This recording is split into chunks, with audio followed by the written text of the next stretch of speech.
भगवान श्री कृष्ण का जन्म कंस का वध कर समस्त पृथ्वी लोक को उसके अत्याचारों से मुक्त कराने हेतु हुआ था।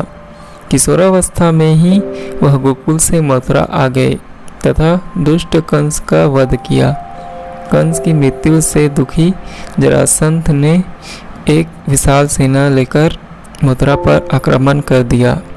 इस आक्रमण में उसके साथ शिशुपाल और कालयवन जैसे शक्तिशाली राजा भी शामिल थे।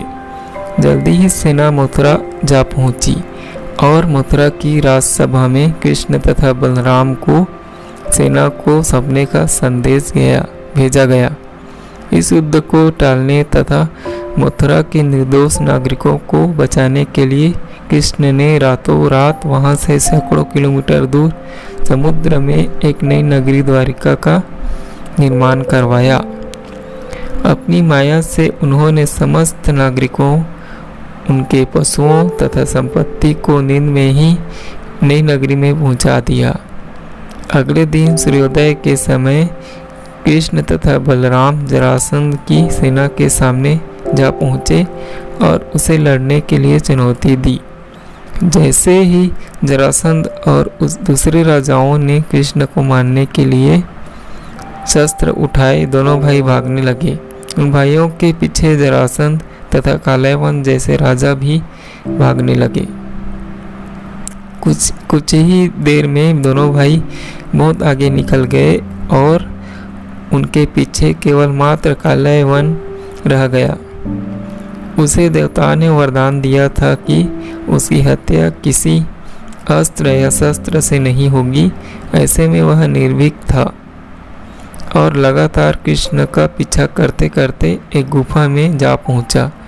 गुफा में राजा मुचुकुंद सो रहे थे, जिन्हें इंद्रदेव ने वरदान दिया था कि जो भी उन्हें उठाएगा वह उनके देखते ही जलकर भस्म हो जाएगा।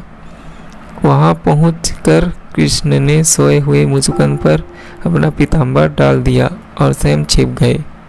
कालयवन भी वहां जा पहुंचा और सोए हुए राजा मुचुकुंद पर पीताम्बर देख उन्हें ही कृष्ण समझ बैठा।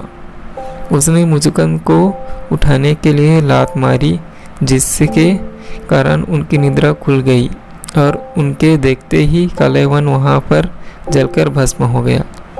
तत्पश्चात कृष्ण ने राजा मुचुकुंद को अपने चतुर्भुज स्वरूप में दर्शन दिए और उन्हें मोक्ष पाने का वरदान दिया। वहीं दूसरी ओर जरासंध और बाकी राजा पूरी तरह से खाली मथुरा देखकर वापिस लौट गए। युद्ध से भागकर कृष्ण ने रखा देवताओं के वरदान का मान। कृष्ण चाहते तो स्वयं भी कालयवन और अन्य अधर्मी राजाओं का वध कर सकते थे, परंतु देवताओं के दिए वरदान का मान रखने के लिए ही उन्होंने कालयवन को राजा मुचुकुंद के हाथों मरवाया। इसी तरह बाद में जरासंध का वध पांडुपुत्र भीम के हाथों करवाकर भूधरा का भार कम किया। इस तरह कृष्ण ने दिया दुनिया को उदाहरण। इस कहानी के बाद कृष्ण के नाम के साथ हमेशा के लिए रणछोड़ जोड़ दिया। कृष्ण की इस कहानी से सीख मिलती है कि अनावश्यक ताकत का प्रदर्शन नहीं कर बुद्धि बल से काम लेना चाहिए। इस तरह हम अपनी शक्ति को खर्च होने से रोक सकते हैं और बड़े से बड़े संकट का भी सामना कर सकते हैं।